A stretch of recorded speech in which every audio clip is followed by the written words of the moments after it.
So now we're just gonna test this out. Yeah, we're gonna take this bulb out. We're gonna leave it in there. Leave this bulb in there. And this is the smaller sized light.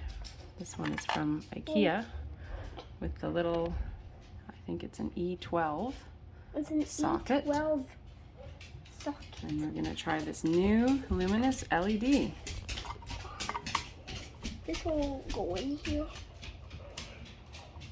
I think it's bluey white. Let's see, it could be bluey white, it could be yellowy orange. Okay, not too tight or the glass could break. Okay, now let's see if it works. It works. Yes. Wow. And It's what color? orange. Yellowy orange, okay. Yes, it's orange. Okay, so that works. Oh.